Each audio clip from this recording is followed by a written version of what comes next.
ஆமென். அல்லேலூயா. கர்த்தருடைய பரிசுத்த நாமம் மகிமைப்படட்டும். தேவனுடைய வார்த்தைக்கு வருவோம். நாகும் புத்தகத்தை நாம் எடுத்துக்கொள்வோம். முதல் அதிகாரம்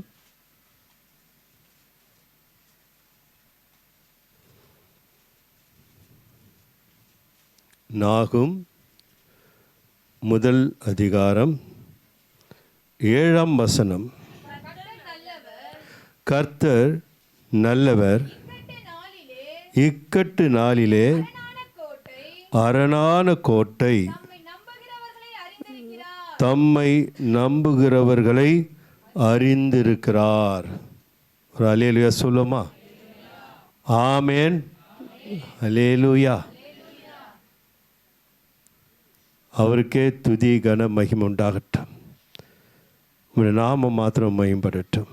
உங்களுடைய வார்த்தைகளிலே வெளிப்படட்டும். இயேசுவின் நாமத்தில் பிதாவே, ஆமேன். அல்லேலூயா. கர்த்தர் நல்லவர்.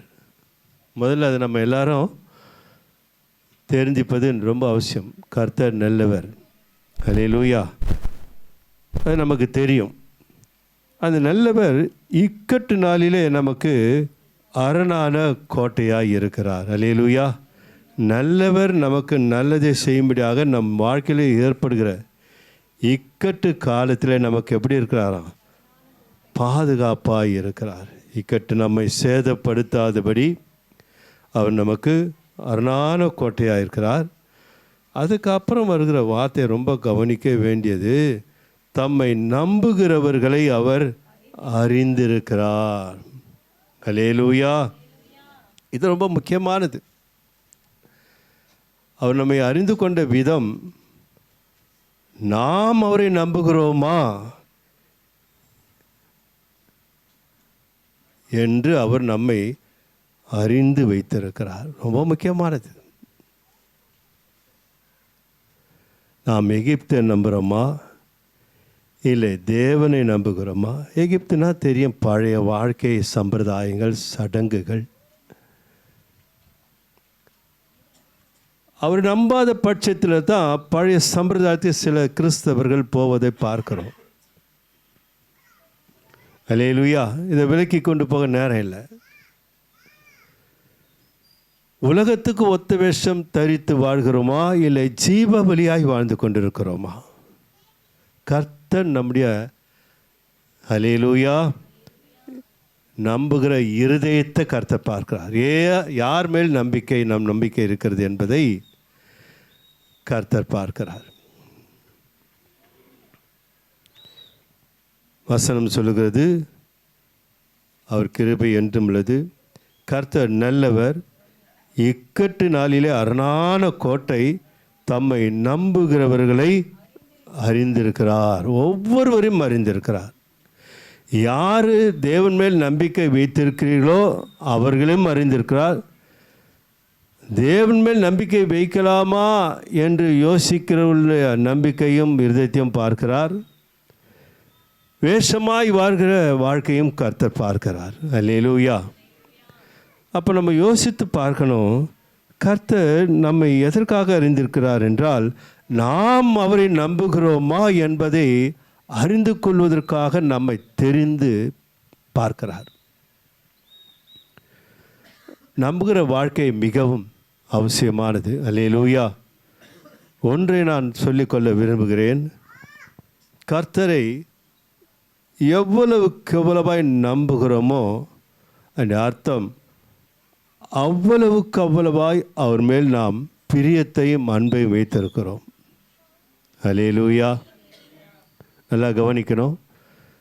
எல்லா காலத்திலும் நம்ம சூழ்நிலையில் எதை நம்புறோனாக்கா நம்ம வாழ்க்கையில் ஏற்பட இக்கட்டு காலம். அதான் ஆண்டவர் சொல்றார், இக்கட்டு காலத்திலே நான் உங்களுக்கு அரணாயிருப்பேன். அல்லேலூயா. பாதுகாவலனாயிருப்பேன். உங்களை சேதப்படுத்தாதபடி நான் அவைகள் மத்தியில் நின்று உங்களை காத்து கொள்வேன் ஆண்டவர் சொல்கிறார். அப்போது நம்ம வாழ்க்கையில் எப்படி இக்கட்டு வருகிறது என்று நமக்கு தெரியாது.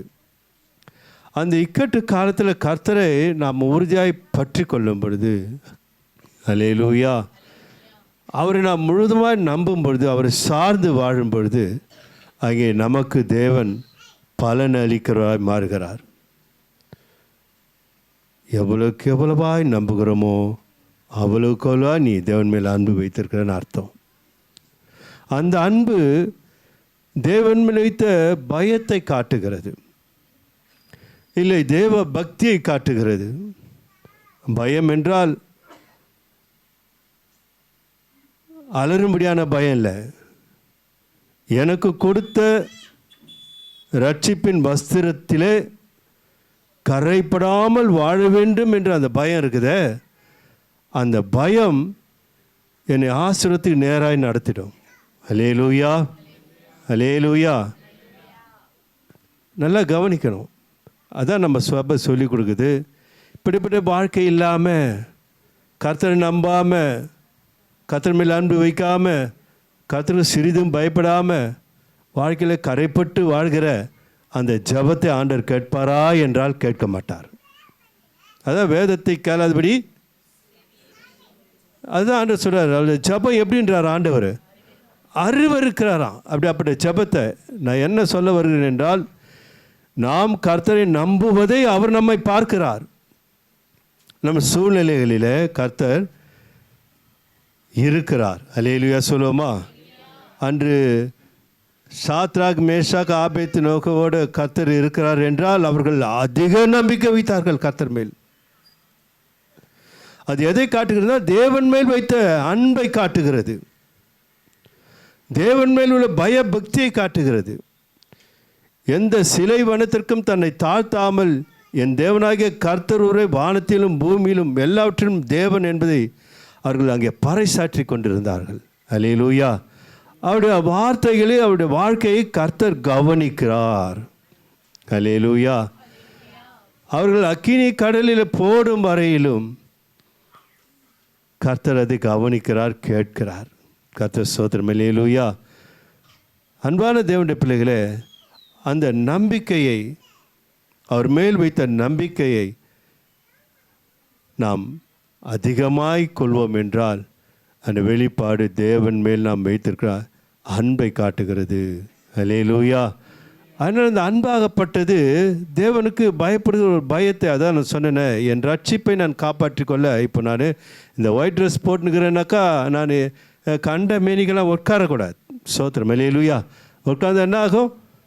அப்போது ஏதோ ஒரு பயம், இந்த வஸ்திரம் எங்கே அழுக்காகிட போகுதோ என்ற ஒரு பயம் இல்லையா? அது ஒரு பயம் தானே. அதனால் கண்ட மேனிக்கு உட்காரந்தோம், அதை கண்ட மாதிரி வாழாதபடிக்கு. அல்லேலூயா. அவரை நாம் உறுதியாய் பற்றி கொள்வோம் என்றால், நிச்சயமாக அவரையே நம்பியிருப்போம் என்றால் உன் வாழ்க்கை வளமாகும், உன் வாழ்க்கை சமாதானமாக இருக்கும், உன் வாழ்க்கை ஆசீர்வாதமாகவே இருக்கும். அல்லேலூயா. கர்த்தர் கொடுக்குற ஆசீர்வாதம் என்ன இருக்காது? வேதனை இருக்காது. அல்லேலூயா. போன வாரம் அருமையான மகன் மாலை ஆராதனை அபிஷேக் மேத்யூ ஒரு வசனத்தை வாசித்தான். யாருக்கெல்லாம் நினைவு இருக்குது? மாலை ஆராதனை வார்த்தை கொடுக்கும் பொழுது அது எந்த வசனம்? அது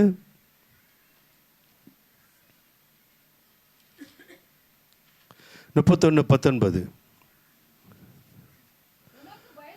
உமக்கு பயந்தவர்களுக்கும் மனு புத்திரருக்கும் முன்பாக உம்மை நம்புகிறவர்களுக்கும் நீர் உண்டு பண்ணி வைத்திருக்கிற உம்முடைய நன்மை எவ்வளவு பெரிதாயிருக்கிறது.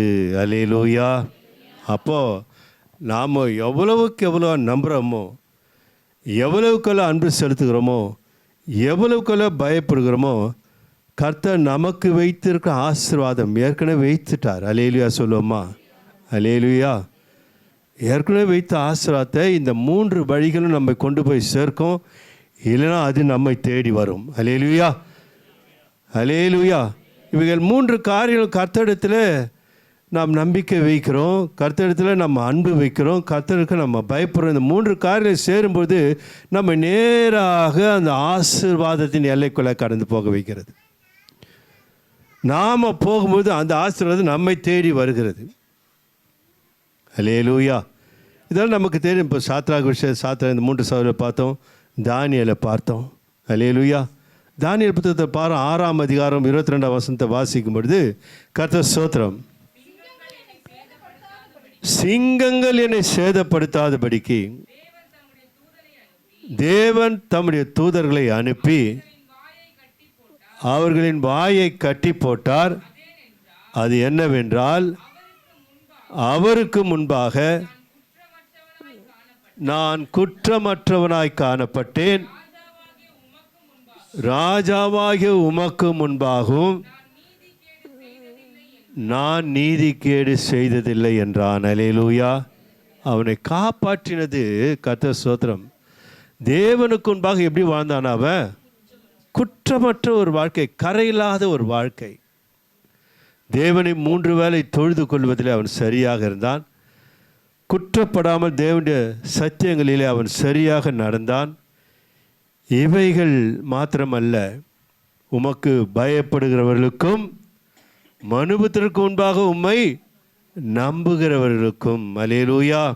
பாருங்க, மனுபுத்திற்கு முன்பாக அந்த நம்பிக்கையை அவன் வைக்கிறான் தானியேல். அல்லேலூயா. அந்த தாக்கி அந்த கையெழுத்து போடுறாங்க, அந்த ஓலையில் கையெழுத்து போட்டு ராஜாவுக்கு அனுப்பி முத்திரை போட்டு அவனிடத்துல கொண்டு வந்து காட்டுறாங்க.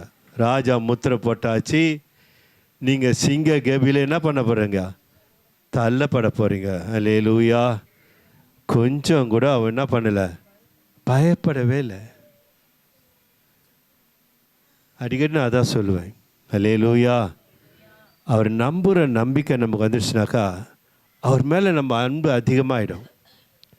அந்த நம்பிக்கையும் அந்த அன்பு சேர்ந்தாக்கா கர்த்தனை எந்த சூழ்நிலை எப்பொழுதும் எங்கேயும் வெட்டப்படாமல் பாதுகாப்பார் என்ற அல்லேலூயா பயமும் திகிலும் நம்ம விட்டு ஓடிடும்.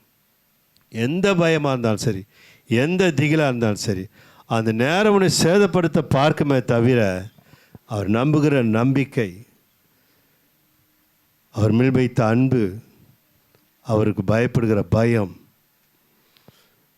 அடிக்கடி நான் சொல்லும்போது நீங்கள் கவனிக்கணும், கர்த்தருக்கு ஒருவர் யார் பயப்படுறாங்களோ அவங்க எந்த காரியத்திலும் பயப்படவே மாட்டாங்க, கண் கலங்கவே மாட்டார்கள்.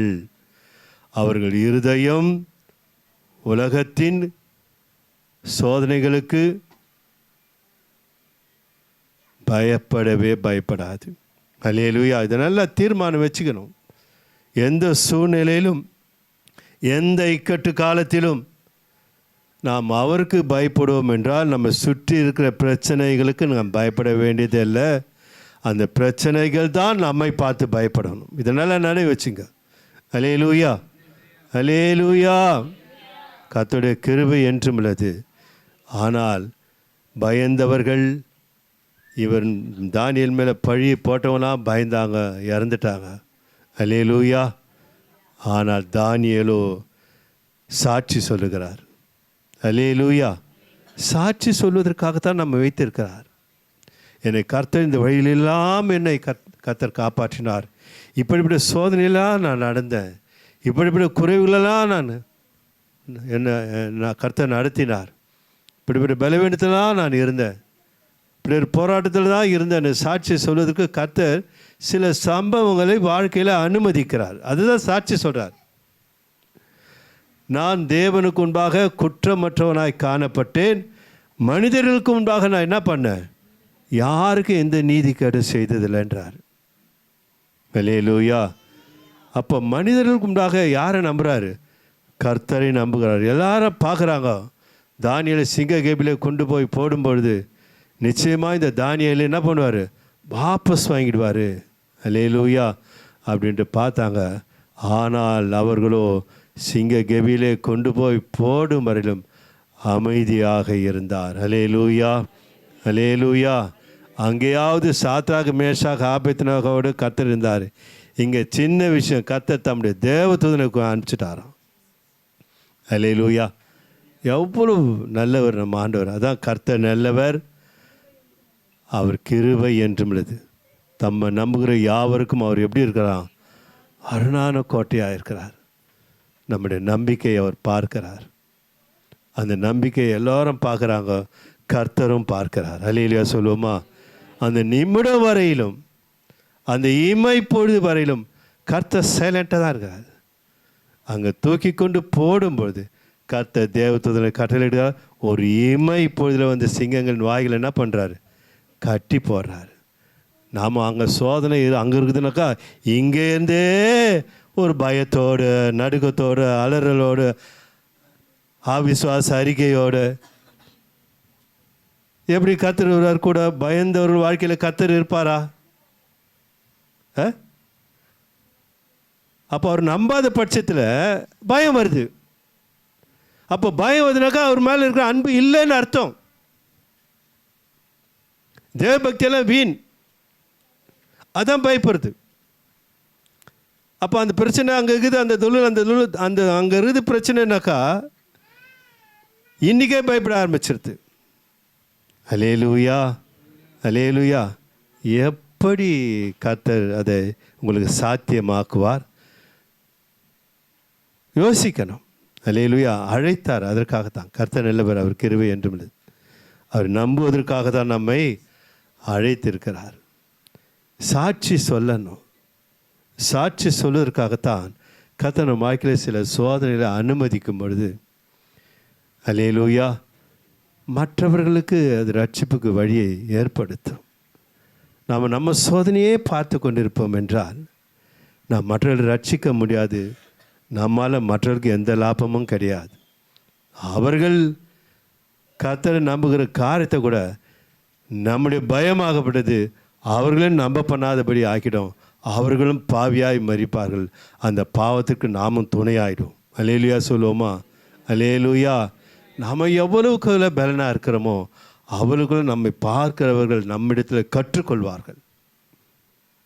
அதான் நிருபம் பவுல் எழுதுகிறார். நீங்கள் நிருபங்களாக இருங்கள், எனக்கு சாட்சிகளாக இருங்கள் இயேசு சொல்லுகிறார். அல்லேலூயா. அப்புறம் வாழ்க்கை தான் மற்றவர்களை ரட்சிக்க அது வழியை காட்டுகிறது.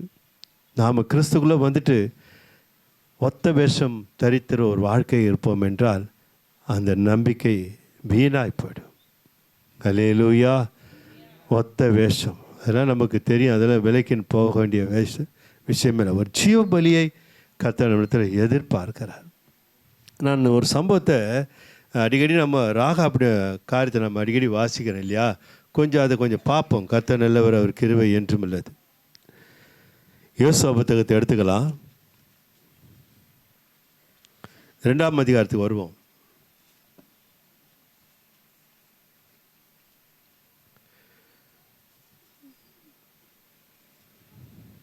எல்லாம் எடுத்துக்கிட்டீங்களா? 10 13 வரைக்கும் வாசிக்கலாம். நீங்கள் கவனிங்கள். நீங்கள் எகிப்திலிருந்து புறப்பட்ட போது கர்த்தர் உங்களுக்கு முன்பாக சிவந்த சமுத்திரத்தின் தண்ணீரை வற்றி போக பண்ணினதையும் நீங்கள் யோர்தானுக்கு அப்புறத்தில் சங்காரம் பண்ணின எமோரின் 2 ராஜாக்கள் ஆகிய சீகோனுக்கும் ஓகுக்கும் செய்ததையும் கேள்விப்பட்டோம். கேள்விப்பட்டபோது எங்கள் இருதயம் கரைந்து போயிற்று. உங்களாலே எல்லாருடைய தைரியமும் அற்று போயிற்று. உங்கள் தேவனாகிய கர்த்தரே உயர வானத்திலும் கீழே பூமியிலும் தேவனானவர். இப்பொழுதும் நான் உங்களுக்கு தயவு செய்தபடினால் நீங்களும் என் தகப்பன் குடும்பத்துக்கு தயவு செய்வோம் என்று கர்த்தர் பேரில் எனக்கு ஆணையிட்டு நீங்கள் என் தகப்பனும் என் தாயும் என் சகோதரரும் என் சகோதரிகளும் அவர்களுக்குண்டான எல்லாவற்றையும் உயிரோடு வைத்து எங்கள் ஜீவனை சாவுக்கு தப்பிக்கும்படி எனக்கு நிச்சயமான அடையாளத்தை கொடுக்க வேண்டும் என்றால். அல்லேலூயா. ராகாப்பு யோசுவாவோடு யோசுவா அனுப்பின வேவுக்காரர்களோடு பேசுகிற ஒரு வார்த்தை. அல்லேலூயா. இந்த சம்பவம் நமக்கு அடிக்கடி நம்ம படிச்சிருக்கிறோம். எரிகோ கோட்டையின் ராஜாவுக்கு தெரியுது 2 வேவுக்காரர்கள் வந்திருக்கிறாங்க. அவங்க எங்கே இருக்கிறாங்கனாக்கா ராகாப் வீட்டில் இருக்கிறாங்க. அல்லேலூயா சொல்லுவோமா? குறிப்பிட்டு சொல்லி அனுப்புகிறாரு. அந்த ராஜா குறிப்பிட்டு அங்கே தான் இருக்கிறார்கள், ராகாப் வீட்டில் போய் நீங்கள் என்ன பண்ணுங்க, விசாரித்து பாருங்கள் என்று அந்த ராஜா கட்டளையிட்ட பிரகாரமாய் அந்த சிப்பாய்கள் ராகாபிடத்தில் வராங்க. வந்தால் ராகாப் அவர்களை என்ன பண்ணுறா? ஒழித்து வைக்கிறாள். அல்லேலூயா. இங்கே நம்ம எல்லாம் கவனிக்கணும். ராஜாவின் கட்டளையை மீறி அவள் தேவனுடைய மனுஷனாகிய வேவுக்காரர்களை அவள் பாதுகாக்கிறாள் என்றால் அவள் தேவனுக்கு பயப்படுகிற மனுஷியாய் மாறிவிட்டாள். அல்லேலூயா. அவள் முன்பு எந்த தெய்வத்தை வணங்கினாலோ தெரியாது. இஸ்ரவேலின் தேவன் எகிப்து தேசம் புறப்பட்ட இஸ்ரவேலர்களை அவர் பாதுகாத்து வழிநடத்தி கொண்டு வரும்பொழுது சிவந்த சமுத்திரத்தை 2ஆக பிரித்து அதன் மத்தியிலே இஸ்ரேல் மக்களை வழி நடத்தினதையும் அதற்கு பின்பாய் வந்த பார்வோன் சேனைகளை அழித்ததையும் இவர்கள் நடந்து வருகிற தேசங்கள் வழியாக எதிர்பட்டு வருகிற ராஜாக்களை இந்த இஸ்ரவேலர்கள் போர் தெரியாதவர்கள், போர் தந்திரங்கள் தெரியாதவர்கள், வாள் பயிற்சி இல்லாதவர்கள், எந்த ஒரு அனுபவம் இல்லாதவர்கள், அவர்களை கொண்டு தேவன் போர் பயிற்சி பெற்ற ராஜாக்களை தோற்கடிக்கும்படியாக ஜெயிக்கும்படியாக அவர் நடத்தினார் என்றால் அந்த தேவன் எவ்வளவு வல்லமை உள்ளவர் என்பதை இந்த ராகாப் கேள்விப்படுகிறாளாம். அல்லேலூயா சொல்லுவோமா? அல்லேலூயா. கேள்விப்பட்டு ராஜாவின் கட்டளைக்கு பயப்படாமல், அல்லேலூயா, ராஜாவின் உத்தரவுக்கு பயப்படாமல் யாருக்கு பயப்படுறா?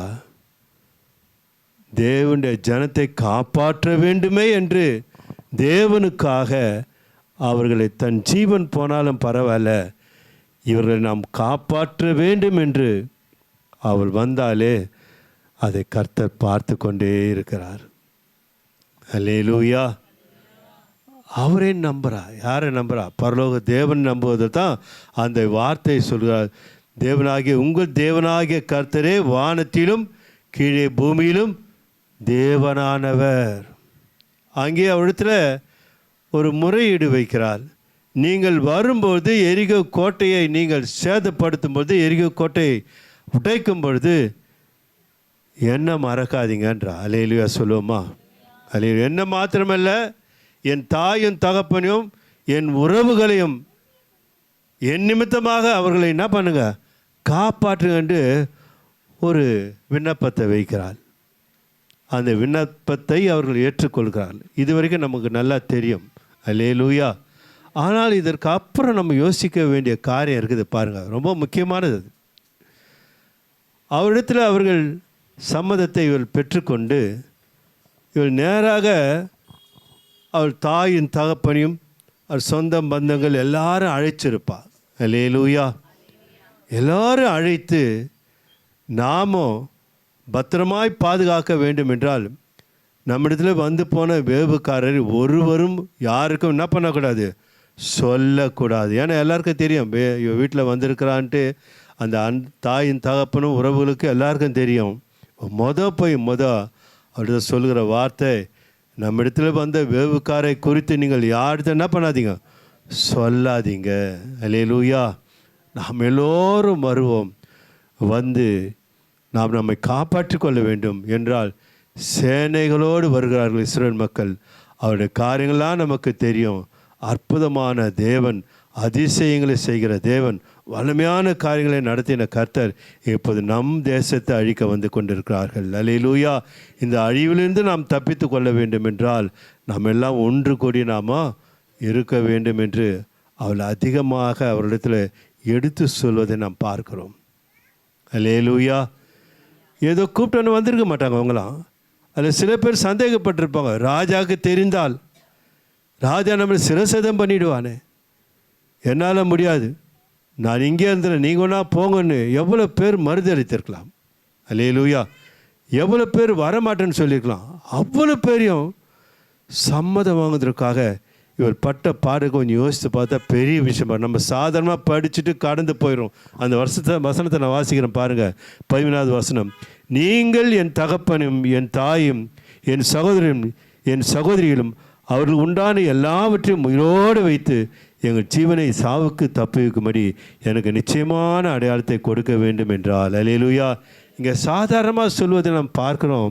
அந்த முயற்சிகளை நாம் கவனிக்க வேண்டும். அல்லேலூயா.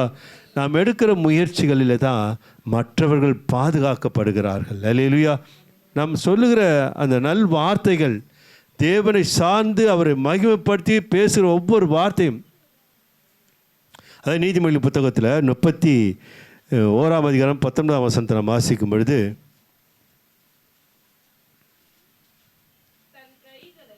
தன் கைகளை சங்கீதம் 31:19 ஸ்தோத்திரம். உமக்கு பயந்தவர்களுக்கும் மனுபுத்திரருக்கும் முன்பாக உம்மை நம்புகிறவர்களுக்கும் நீர் உண்டு பண்ணி வைத்திருக்கிற உம்முடைய நன்மை எவ்வளவு பெரிதாக இருக்கிறது. அல்லேலூயா. ராகாப் வாழ்க்கையில் அது நடக்குது. கர்த்தர் ஸ்தோத்திரம். அல்லேலூயா. அவள் அவ்வளவாக அவர்களுடைய சம்மதத்தை வாங்கி கொண்டு அவள் என்ன பண்ணுறா, தன் குடும்பத்தார் அனைவரையும் தேவனுக்குள்ளாய் நம்பிக்கை வைக்கும்படியாக பிரசங்கம் பண்ணி அவர்கள் வற்புறுத்தி, ஒருவேளை அவர்கள் சொல்லியிருக்கலாம், நாங்கள் வரமாட்டோம், ராஜாவுக்கு தெரிந்தால் இது கோபத்திற்கு ஆளாக முடியாது என்று அவள் சொல்லியிருப்பால், நீங்கள் இருந்தாலும் மறிக்கத்தான் போகிறீர்கள். அல்லேலூயா. நீங்கள் ஏதோ தப்பித்து கொள்ளலாம் என்று நினைக்க வேண்டாம். நீங்கள் இருப்பீர்கள் என்றால், என் பேச்சை கேட்காமல், என் நம்பிக்கையான வார்த்தைகளை கேட்காமல் நீங்கள் இருப்பீர்களா, நிச்சயமாக அந்த இராணுவ சேனைகள், இஸ்ரவேல் சேனைகள் வரும். என் பேச்சை கேட்காமல் இருப்பீர்களா, நீங்கள் அழிக்கப்படுவீர்கள் என்று அவர்களுக்கு அப்படி ஒரு பிரசங்கத்தை ஏற்படுத்தினபடினாலே அவள் சம்மதத்தோடு இவ்விடத்தில் வருகிறார்கள். அல்லேலூயா. நாம் அங்கே பார்க்கிறோம், அவள் சேர்ந்த அனைவரையும் அவள் காப்பாற்றுகிறாள். அல்லேலூயா. மனுபுத்திரருக்கு முன்பாக தேவனை அவர் மகிமைப்படுத்தினாள். அல்லேலூயா. கர்த்தர் பாருங்க, அவள் விசுவாசத்தை பார்த்து, விசுவாச பட்டியலில் அவர் பெயரை மாத்திரமல்ல, தன் சந்ததியில் கூட அவள் பெயரை கர்த்தர் எழுதியிருக்கிறார். அல்லேலூயா. நீதிமொழி இந்த வசனத்தை வாசிங்க, 29-25 வாசிக்கலாம். மனுஷனுக்கு பயப்படும் பயம் கண்ணியை வருவிக்கும், கர்த்தரை நம்புகிறவனோ உயர்ந்த அடைக்கலத்தில் வைக்கப்படுவான். அல்லேலூயா. நான் சொல்லிய சம்பவங்கள்லாம் தெரியும். யாருக்குன்னா பயப்படல, ராஜாவாக இருந்தாலும் பயப்படலை. அல்லேலூயா. நம் வாழ்க்கையில் நமக்கு இப்படியாய் காரியங்கள், சோதனைகள், இக்கட்டுகள், நம் மன விருப்பத்திற்கு விரோதமான காரியங்கள், நம் மனதை வேதனைப்படுத்துகிற சம்பவங்கள்லாம் வரும். அல்லேலூயா. வராதுன்னு சொல்லலை. அவைகளை நம்புவதை பார்க்கலாம். இந்த நம்பிக்கை தேவன் மேல் வைப்போம் என்றால் நிச்சயமாக அவர் அரணான கோட்டையாக இருப்பார். எல்லா சூழ்நிலையிலிருந்து அவர் பாதுகாப்பார். முழுக்க முழுக்க அவர் சார்ந்து பாருங்கள். உங்கள் வாழ்க்கையில் அவர் நம்பி அவர்கிட்ட காரியங்களை ஒப்புக்கொடுங்கள். அல்லேலூயா. அவர் சகலத்தையும் செய்ய வல்லவர். அவரால் கூடாத காரியம் ஒன்றுமே இல்லை. அல்லேலூயா. கர்த்தரை நம்புகிறவனோ உயர்ந்த அடைக்கலத்திலே வைக்கப்படுவான். இவரெல்லாம் நான் சொன்ன பரிசுத்தவான்களாக இருக்கட்டும், ராகாப்பா இருக்கட்டும், எல்லாருமே கர்த்தரை நம்பினார்கள். அவர்களை கர்த்தர் கைவிடவே இல்லை. கர்த்தர் அவர்களை மறக்கவே இல்லை. அல்லேலூயா. நாம் நல்லா இருக்கணும், வாழ்க்கையில் சந்தோஷமாக இருக்கணும், வாழ்க்கையில் சமாதானமாக இருக்கணும், வாழ்க்கையில் சுகமாக இருக்கணும், வாழ்க்கையில் ஆசீர்வாதமாக இருக்கணும், வாழ்க்கையில் இவங்கெல்லாம் வாழணும்னாக்கா நம்ம கர்த்தரை முழுசுமாய் நம்பணும். அல்லேலூயா. அல்லேலூயா. அதான் சொல்கிறேன், அந்த நம்பிக்கை என்ன அர்த்தம்னாக்கா, அவரை சார்ந்து வாழ்கிறேன், அவர் மேல் நம்பிக்கையாக இருக்கிறேன். இது தேவன் மேல் வைத்த அன்பாகப்பட்டது. அந்த அன்பு நம்மை உலக அசுத்தங்களிலிருந்து நம்மை பாதுகாத்து கொள்ளுகிறது. அல்லேலூயா. இப்போது நான் தேவன் மேலே ரொம்ப அன்பாக இருக்கிறேன்னாக்கா என்னால் பாவம் செய்ய முடியாது. அல்லேலூயா சொல்லுமா. நான் தவறாக பேச முடியாது, தீமையான வார்த்தைகளை பேச முடியாது, ஒருத்தரை கெடுக்க முடியாது, ஒருத்தரை பார்த்து பொறாமைப்பட முடியாது, ஒருத்தர் தண்டமாக பேச முடியாது, ஒருத்தரை அவமானப்படுத்த முடியாது, ஒருத்தரை அழ வைக்க முடியாது, ஒருத்தரை வேதனைப்படுத்த முடியாது. ஏன்? எதற்காக? என் நம்பிக்கை கர்த்தரை நடத்துகிறார். அவர் மேல் நான் நம்பிக்கையாக இருக்கிறேன். அவர் மேல் நான் அன்பாக இருக்கிறேன். அல்லேலூயா. நன்றாக புரிந்து கொள்ள வேண்டிய வாழ்க்கை. நாம் அவர் மேலே எவ்வளவுக்கு எவ்வளோ அன்பாக இருக்கிறோமோ அவ்வளவுக்கு எவ்வளோ நாம் நல்லவர்களாகவே இருக்கிறோம். நான் அல்லேலூயா சொல்லுவோமா? அல்லேலூயா. நல்ல வாழ்க்கையை அமைத்து கொள்கிறோம்னு அர்த்தம். ஏன்னா அவர் மேலே அன்பு வச்சுட்டோம், பரமபிதாவின் மேலே அன்பு வைத்திருக்கிறோம். நான் அதான் அடிக்கடி நான் சொல்லுவேன். நான் பிரசங்கத்தில் அடிக்கடி நான் சொல்லிக்கிட்டே இருப்பேன். காலையில் ஆண்டவரே உன் மகள் வந்திருக்கு ஒரு நாள் சொல்லி பாருங்களேன். விடவே முடியாதோட. ஐயோ இன்றைக்கி சொல்லலையே. அல்லேலூயா சொல்லுமா? இன்றைக்கி சொல்லாத விட்டுட்டோமே. அதை சொல்வதற்காக கர்த்தர் உங்களை எழுப்புவார். அல்லேலூயா. அல்லேலூயா. ஒரு நாள் சொல்லலைனாக்கா உங்களுக்கு ஏதோ ஒரு மன வருத்தம். இவ்வளோ நாள் ஜெபிச்சிருப்பீங்க, வாஸ்தவம் தான், நான் அதை சொல்ல வரல. இதோ உங்களுடைய மகள் வந்திருக்கோம், உங்களுடைய மகன் வந்திருக்கோம், உங்களுடைய ஊழியக்காரன் வந்திருக்கேன்னு சொல்லும்பொழுது அந்த நாளை கர்த்தருக்கு நீங்கள் செலுத்துறீங்க. அல்லேலூயா. அந்த நாளை நீங்கள் இழக்கவே முடியாது. இன்றைக்கி நான் சொல்லலைன்னு ஒரு பயம் வந்துடும் தானா. ஏன்? அதான் தேவ அன்பு. அந்த அன்பு பாத்திரவான்களாக இருக்கிற நீங்கள் தவறு செய்ய மாட்டீர்கள். அல்லேலூயா. தவறு செய்ய முடியாது. எல்லாம் கவனிக்கணும். அப்போ தவறு செய்யாத அந்த நல்வாழ்க்கையை கர்த்தர் பார்க்கிறார். இவர்கள் நல்வாழ்க்கையை, நான் சொன்னதெல்லாம் அவர்களால் நல்ல வாழ்க்கையை அமைத்து கொண்டார். யாருக்கும் எந்த தீமையும் செய்யாதவர்கள், யாருக்கும் எந்த குறைவை வைக்கலை. அல்லேலூயா. எப்படிப்பட்ட தேவனை சார்ந்து அதான் சொல்கிறாங்க, நான் குற்றமற்றவனாய் வாழ்ந்தேன்றார். அல்லேலூயா சொல்லுமா? தானியேல் சொல்கிறத பாருங்கள், என்ன மாதிரி ஸ்டேட்மெண்ட் பாருங்கள். ராஜா கிட்ட சொல்கிறாரு, ராஜா என் தேவனுக்கு முன்பாக நான் எப்படி இருக்கிறேன்? குற்றமற்றவனாக இருக்கிறேன். ராஜாவே உமக்கு முன்பாக, ஜனத்திற்கு முன்பாக, என்னோடு இருக்கிற எல்லாருக்கும் முன்பாக எந்த ஒரு நீதி கேடா வாழ்க்கையை வாழ்ந்ததே இல்லைன்றார். சாட்சி பத்தியா? அதான் பைபிளில். அல்லேலூயா சொல்லுமா? குற்றமுள்ள ஒரு வாழ்க்கையாக இருந்திருந்தா, ஜனங்களும் சாட்சி இல்லாமல் இருந்தா நிச்சயமாய் பயம் வரும் என்பதை சொல்லி கொண்டு வருகிறேன். ஒரு பயமில்லாத ஒரு வாழ்க்கை வாழ வேண்டும் என்றால் தேவனுக்கு முன்பாக ஒரு குற்றமற்ற ஒரு வாழ்க்கைக்காக அதை தான் சொல்கிறேன். காலவில் ஆண்டவரே உம்முடைய மகள் வந்திருக்கிறேன். அல்லேலூயா. அல்லேலூயா. நான் வாரம் இது மட்டும் பிரசங்கத்தில் இதோட கேட்க மாட்டேன். பிரசங்கத்துக்கு முன்பாக சபை அறிவிப்பில் யாரெல்லாம் தேவனுக்கு முன்பாக போய் நான் வந்திருக்கேன்னு சொல்லியிருக்கேன்னு கையை உயர்த்த சொல்ல போகிறேன். அல்லேலூயா. இதான் சபையின் கட்டுப்பாடு. அல்லேலூயா. இன்று நான் பிரசங்கத்தில் சொல்லுறது இதெல்லாம் லாஸ்ட். இனி வாரம் யார் காலையில் ஆண்டவர் சமூகத்தில் போய் அப்பா நான் வந்திருக்கிறேன்பா அப்படின்னு யார் சொல்லியிருக்கீங்களோ அவன் ஜப வீரர்கள், ஜப வீராங்கனைகள். அல்லேலூயா. ஒரு நாள் இழக்கவே மாட்டாங்க. அந்த நாளை எப்படி இழப்பீங்க? இன்றைக்கி நான் அப்பா கிட்ட சொல்லலையே, நான் அட்டெண்டன்ஸ் கொடுக்கலையே. ஸ்கூலுக்கு போகிறேன்னா அட்டெண்டன்ஸ் கொடுத்தா தானே பாஸ் ஆக முடியும். நான் இந்த தேவனுக்கு முன்பாக அட்டெண்டன்ஸ் கொடு எப்படி? அப்போ பயம் இல்லை. ஏன் பயம் இல்லை? அன்பு இல்லை. அதெல்லாம் இல்லைனாக்கா குற்றமுள்ள வாழ்க்கைக்கு வந்துடும். அது தள்ளின்னு போயிடும், தானாக கொண்டு போயிடும். குற்றமில்லாத ஒரு வாழ்க்கை 3 வேளையும் தானியேல் என்ன பண்ணார்? செபித்தார். அவருக்கு அந்த பத்திரத்தில் கையெழுத்து போட்டு சொன்னாங்க, தானியேலே உன்னை நாளைக்கு காலையில் சிங்க கேபியில் போட போகிறாங்கன்னு அலறிக்கிட்டு ஜபத்தை விட்டுட்டாரா? வானத்தின் பலகணிகளை திறந்தார். அல்லேலூயா சொல்லுமா? பிரச்சனையின் மத்தியில் தான் கர்த்தரை போய் கிட்டி சேரணும், கர்த்தரை அண்டி கொள்ளணும், கர்த்தரை தேடணும். கர்த்தருக்கு ஒரு நெருக்கத்தை உண்டு பண்ணிக்கணும். அதை விட்டுட்டு பிரச்சனையை பார்த்து பயப்படுறாங்கனாக்கா ஆண்டவர் பார்க்குறாரு, என்ன மேலே அவங்களுக்கு என்ன இல்லை, நம்பிக்கை இல்லை. அல்லேலூயா சொல்லுமா? தம்மை நம்புகிறவர்கள் அவர்னா அறிந்திருக்கிறார். பிரச்சனையின் மேல் நம்பிக்கை வைக்கிறோம், ஆனால் பிரச்சனை தீர்க்க வல்லவராகிய நம் தேவன் மேல் நம்பிக்கை வைக்காத பட்சத்தில் தான் வாழ்க்கையில் நம்ம கர்த்தர் கைவிட்டுட்டார்னு ஒரு நிலைமைக்கு வந்துடுறோம். அல்லேலூயா சொல்லுவோமா? மறந்துட்டார்னு சொல்ல வச்சிருது, வேறு ஒன்றுமே இல்லை. அல்லேலூயா.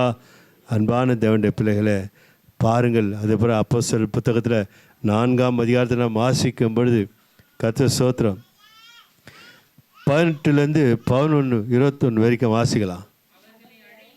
அவர்களை அழைத்து இயேசுவின் நாமத்தை துதித்து எவ்வளவு பேசவும் போதிக்கவும் கூடாது என்று அவர்களுக்கு கட்டளையிட்டார்கள். பேதுருவும் யோவானும் அவர்களுக்கு பிரதியுத்தரமாக, தேவனுக்கு செவி கொடுக்கிறதை பார்க்கிலும் உங்களுக்கு செவி கொடுக்கிறது தேவனுக்கு முன்பாக நியாயமாய் இருக்குமோ என்று நீங்களே நிதானித்து பாருங்கள். நாங்கள் கண்டவைகளும் கேட்டவைகளும் பேசாமல் இருக்கக்கூடாதே என்றார்கள்.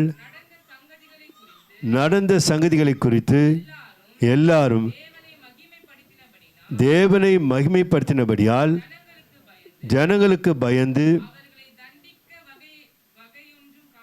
அவர்களை தண்டிக்க வகையொன்றும் காணாமல் அவர்களை பயமுறுத்தி விட்டு விட்டார்கள். அல்லேலூயா, அல்லேலூயா. அது நமக்கெல்லாம் தெரியும். பேதுரு யோவானும் செய்த சம்பவம். ஒரு வியாதிஸ்தன் பிச்சை எடுத்து கொண்டுறான். அந்த பிச்சை எடுத்த வியாதிஸ்தன்கிட்ட என்ன சொல்கிறாங்க? வெளியும் பொண்ணும் இடத்துல இல்லை, ஆனால் என் இடத்துல இருக்குது. என்ன இருக்குது? இயேசு நாமம் இருக்குது. அல்லேலூயா சொல்லுவோமா? அல்லேலூயா. இதை புரிஞ்சுக்கணும் நல்லா. நமக்குள்ளே இயேசு நாமம் இருக்குது. நம்ம யாரும் முடவர்கள் அல்ல. அல்லேலூயா. தலை நிமிர்ந்து வாழும்படி தான் கர்த்தர் நினைத்திருக்கிறார். நம்ம கூனி குறுகி கவலைப்பட்டு வேதனைப்பட்டு முடவர்களாய் வாழும்படியாக கர்த்தர் அழைக்கவே இல்லை.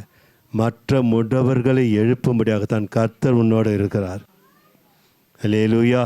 அந்த குற்றமற்ற ஒரு வாழ்க்கை, அல்லேலூயா, சாட்சியுள்ள ஒரு வாழ்க்கை மற்றவர்களை மாற்ற வைக்கிறது. அல்லேலூயா. இங்கே நம்ம கவனிக்கிறோம் பாருங்கள். கர்த்தர் ஸ்தோத்திரம். நடந்த சங்கதிகளை எல்லாரும் தேவனை மகிமைப்படுத்தினார்கள். 4:21 வாசிக்கிறேன். நடந்த சங்கதிகளை குறித்து எல்லாரும் தேவனை மகிமைப்படுத்தினார்கள். நம் வாழ்க்கையில் நம்ம வைத்து தேவனை மற்றவர்கள் மகிமைப்படுத்துகிற ஒரு வாழ்க்கை சிறந்த வாழ்க்கை, ஜீவபலியாய் வாழ்கிற வாழ்க்கை, மனுபுத்திரர்கள் முன்பாக நம்புகிற வார்த்தை. அல்லேலூயா. அப்போ நம்ம சபையில் ஒரு வாழ்க்கை வாழ்ந்துட்டு வெளியே ஒரு வாழ்க்கை வாழ்ந்தோம்னாக்கா கொஞ்சம் யோசித்து பாருங்கள். கர்த்தர் ஸ்தோத்திரம். அல்லேலூயா. சபையில் என்ன பிரசங்கம் தேவன் வெளிப்படுத்துகிறாரோ அந்த பிரசங்கத்திற்கேற்ற வாழ்க்கையை வெளியே நாம் பயன்படுத்துவோம் என்றால் நம்ம நிமித்தமாக ஒரு ஆத்மா ரட்சிக்கப்படும். அல்லேலூயா. அதன் பலன் மிகுதியாய் பூமியில் கர்த்தர் கொடுப்பார். அல்லேலூயா. ரொம்ப கவனிக்க வேண்டிய ஒரு வாழ்க்கை. இதை தான் அவர்கள் செய்தார்கள். இயேசு நாமத்தை என்ன பண்ணக்கூடாது? அறிவிக்கக்கூடாது. நாங்கள் யாருக்கு பயப்படணும்னு கேட்குறோம். உங்களுக்கு பயப்படணுமா இல்லை எங்களை அழைத்த தேவனுக்கு நாங்கள் பயப்படணுமா? நாங்கள் உங்கள் சத்தத்திற்கு செவி கொடுக்க மாட்டோம், தேவனை எங்களுக்கு கொடுத்த ஊழியத்தை நாங்கள் செய்வோம் என்று அவர்கள் அநேக ஜனங்கள் எல்லாம் பார்த்து கொண்டிருக்கிறார்கள். அவர்கள் மத்தியில் அவர்கள் பேசுகிற வார்த்தை அவர்களுக்கு தேவன் மேலே ஒரு நம்பிக்கை வந்துடுச்சு. அல்லேலூயா, அல்லேலூயா. இவ்வளவு வைராக்கியமாக இருக்கிறார்கள் என்றால் இவர்கள் தேவன் உண்மையுள்ளவர், உயர்ந்தவர், இவர்களை தப்பிவிக்க வல்லவராய் இருக்கிறார். அல்லேலூயா. இப்படி ஒரு வாழ்க்கையை நாம் வாழ்க்கையில் அமைத்து கொள்வோம் என்றால் நிச்சயமாக இவரெல்லாம் இரத்த சாட்சிகளாக மரித்தவர்கள். தேவனுக்காக ஜீவனை கொடுத்தவர்கள். அல்லேலூயா. கர்த்தர் நல்லவர், அவர் கிருபை என்றும் உள்ளது. நாம் இருக்கிற காலத்தில் கர்த்தருக்காக ஒரு வைராக்கியமான ஒரு வாழ்க்கை வாழ்வோம். அல்லேலூயா. நான் எதுக்கு சொல்கிறேன்? அதனால் பரலோகத்துக்கு எதனா பிரயோஜனமா? இல்லை. நான் மனம் திரும்பி வாழ்வதனால வேதத்தில் சொல்லப்படு, யோபில் சொல்லப்பட்டிருக்கு, அவருக்கு என்ன லாபம்? நீ மனம் திரும்பி நீ கர்த்தரை உறுதியாக பிடிச்சிக்கிட்டா உன் மனசு சமாதானமாக இருக்கும். உண்மை உறுதியாய் பற்றி கொண்டுள்ள மனதை உடையவன் உண்மையே நம்பியிருக்கார், நீ பூர்ண சமாதானத்துடன் காத்துக்கொள்வார். சமாதான வாழ்க்கை வேணும்னாக்கா நம்ம நல்ல வாழ்க்கையை அமைத்து கொண்டால் போதும். ஜபத்தினாலே நாம் பெற்றுக்கொள்ளாத காரியங்கள் நம்முடைய ஜீவியத்தினாலே பெற்றுக்கொள்ள முடியும். ஜபத்தினாலே பெற்றுக்கொள்ளாத ஆசீர்வாதம் நம்முடைய ஜீவியத்தினாலே பெற்றுக்கொள்ள முடியும். அல்லேலூயா. தம்மை நம்புகிற யாவருக்கும் அவர் கேடகமாக இருக்கிறார். அரணான கோட்டை, கேடகம், நம்பிக்கை எல்லாமே அவர் தான். அது நம்முடைய நம்பிக்கை அவர் பார்க்கிறார். அல்லேலூயா. ஜாக்கிரதையாக இருக்கணும். அல்லேலூயா. நான் யாரை நம்புகிறேன்? கர்த்தரை நம்புகிறேன். அப்போ என்ன அர்த்தம்? அவர் மேலே எனக்கு அன்பு இருக்கிறதுனால்தான். அந்த அன்பு ஐக்கியமாய் மாறுது பாருங்கள். அந்த ஐக்கியம் தான் அந்த ஜப வெள்ளை என்னை கொண்டு போய் சேர்க்குது. எங்கே இருந்தாலும் போய் அந்த நேரத்தை ஆண்டவருக்கு காணிக்கையாக செலுத்திடணும். அந்த அன்பு ஐக்கியத்தை உருவாக்குது. இயேசுவோடு ஒரு ஐக்கியத்தை உருவாக்குது. அந்த இயேசுவோடு இருக்கிற ஐக்கியமாகப்பட்டது வாழ்க்கையில் கரை திரை இல்லாத வாழ்க்கையை வாழ வைக்குது. அதான் பயம். அதான் நல்லா புரிஞ்சுக்கணும். அதான் தானே சொன்னானே, கரை திரை இல்லாத வாழ்க்கை வாழ்ந்துட்டேன் ராஜா. நான் அதே போல் மக்கள் மத்தியில் உனக்கு முன்பாக நான் எப்படி சாட்சியாக வாழ்ந்துட்டேன். அதனால் என்னை காப்பாற்றுந்து அது தான்றார். அல்லேலூயா சொல்லுமா? அல்லேலூயா. அதனால் எதனால் நான் காப்பாற்றப்பட்டேன் என்றால், நான் குற்றமற்ற தேவனுக்கு குற்றமற்ற ஒரு வாழ்க்கை வாழ்ந்துட்டேன். எல்லா ஜனத்துக்கும் முன்பாக எந்த ஒரு நீதி அநீதி நான் செய்ததில்லை. இதுதான் என்னை காப்பாற்றுச்சு. அல்லேலூயா. அதனால் இதனால் தான் நான் பயப்படலன்றார். தானியேலை கொண்டு போய் சிகையில் போடுறாங்க. அந்த குற்றமற்ற வாழ்க்கை தைரியத்தை கொடுக்குது. மற்றவர்களால் சாட்சியாக வாழ்ந்த வாழ்க்கை தைரியத்தை கொடுக்குது. அப்போ நம்ம வாழ்க்கையில் சிங்கம் போல பிரச்சனைகள் வரும், போராட்டங்கள் சிங்கம் போல வரும், எல்லாமே சிங்கம் போல கர்ஜிக்கும் பாருங்க. எவனை விழுங்கலாம் என்று வகை சுற்றி திரிகிற காரியங்கள் இருக்கும். அப்போ நம்ம பயப்படாமல் இருக்கிறோம் என்றால் நிச்சயமாக அங்கே கர்த்தர் உங்களோட கூட இருக்கிறார். அல்லேலூயா. அல்லேலூயா. அதனால் தான் ஆண்டவர் வார்த்தை சொல்கிறார், நான் அவர்கள் நம்பிக்கை பார்க்கிறேன். சோத்திரம். அல்லேலூயா. நல்ல ஒரு தீர்மானத்தை எடுப்போம். கர்த்தர் நல்லவர். எந்த சூழ்நிலையிலும் இந்த திருச்சபையின் ஒவ்வொரு விசுவாசிகளும் அதிகாலை ஜபத்தை இழந்துடவே கூடாது. எதை ஒன்றாலும் இழந்துருங்க. அல்லேலூயா. நீ சாப்பாடை கூட இழந்துருங்க. அல்லேலூயா. சாப்பாடு இழந்துட்டு யாருன்னா இருப்பீங்களா? ஒரு வேளை சாப்பிட்லாம் அப்படி டல்லாயிரம்ல. 2 வேளை சாப்பிட்னா நிற்க முடியாது. 3 வேளை சாப்பிட்னா படுத்துருவோம். ஜபமும் பெரிய ஆகாரம். அல்லேலூயா சொல்லுமா? உங்களை ஆவிக்கிற வாழ்க்கையை கட்டி எழுப்புவது ஜபம். அந்த ஜபம் இல்லைன்னா ஆவிக்கிற வாழ்க்கை படுத்துட்டா பயங்கொல்லி வாழ்க்கை வந்துட்டா தேவனுக்கு முன்பாக பயப்படுகிற பயம் இல்லாத போகிறதுனால நீங்கள் எல்லாவற்றுக்கும் பயப்படுவீர்கள். அல்லேலூயா. நீங்கள் திடமனதாயிருங்கள், தைரியம் கொண்டிருங்கள். கர்த்தர் உங்கள் ஒவ்வொருவரும் ஆசீர்வதிப்பாராக. ஆமேன். அல்லேலூயா. ஜெபிப்போம். இரக்கமும் கிருபையும் அன்பும் நிறைந்த எங்கள் அன்பின் பரலோக பிதாவே, மகிழ்ச்சியான இந்த கால வேளைக்காய் ஸ்தோத்திரம். எங்களோடு இடைப்பட்ட உங்களுடைய வார்த்தைக்கும் ஆலோசனைக்கும் நன்றி. அதன் பிறகு நடத்த தாழ்த்தி ஒப்புடுவோம். நீர் மாத்திரம் மையப்படுவீராக. இயேசு கிறிஸ்து நாமத்தில் பிதாவே, ஆமேன். என் ஆத்துமாவே கர்த்தரை ஸ்தோத்திரி, என் முழு வல்லமையை பரிசுத்த நாமத்தை ஸ்தோத்திரி. என் ஆத்துமாவே கர்த்தரை ஸ்தோத்திரி, அவர் செய்த சகல உபகாரம் மறவாதே. ஆமேன். அல்லேலூயா.